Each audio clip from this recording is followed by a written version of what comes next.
So mga ka-One Stories, marami nga pong nag-i-expect na maganda ang ipapakita ng super team ng Sacramento Kings. Dahil nga kay DeMar DeRozan, mas lumaki nga daw ang tsansang makapasok sila sa playoffs. Ngunit mukhang iba ang resulta ngayon ng kanilang nabuong super team. Tara't pag-usapan natin yan at talakayin ng trade ng Lakers at ng Washington Wizards. Pero bago yan, please don't forget to hit the notification bell at mag-subscribe sa aking channel.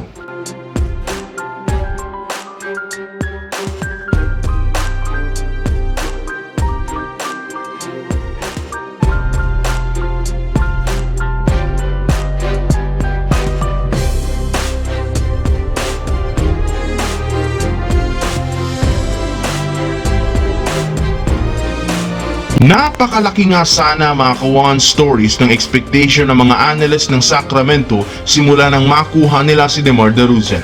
Kung inyo nga pong matatandaan, bagamat hindi sila nakapasok last year sa playoffs, isa pa rin naman sila sa pinakamalakas, pinaka-competitive na team.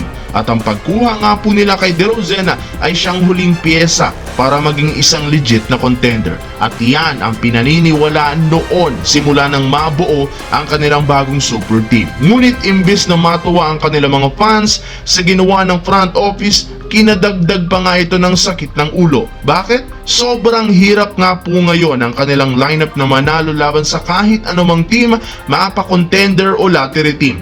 Bibihira lang nga po ang Kings na makakuha ng panalo, kaya hindi nga po nakakagulat bakit nalinya na sila kasama ang mahihinang kupunan sa Western Conference. Kaya puro batikos ang natatanggap ngayon sa mga coaches at players kung saan tinawag pa nga sila ditong peking super team. Puro lang naman nga daw forma at kahit anumang gawing adjustment at bagong game plan, hindi pa rin sila makakuha ng panalo. Samantala, kung inyo nga pong matatandaan na plano nga talaga ni Coach JJ Redick na gamitin si Anthony Davis bilang power forward upang magamit at ma-maximize nito ang versatility. Ngunit bigo nga silang maisa katuparan matapos maagang mawala si Christian Wood at Jackson Hayes, kaya napilitan silang paglaruin itong muli bilang sentro na siyang nagiging kahinaan ng team. Pero hindi rin naman magtatagal, tutuparin na ni Coach JJ Redick at Rob Pelinka ang kagustuhan ni Davis na maglaro sa power forward sa pagkuha nila kay Jonas Valanciunas. Ayon nga po sa kalalabas pa lang na balita, kahit man December 15 pa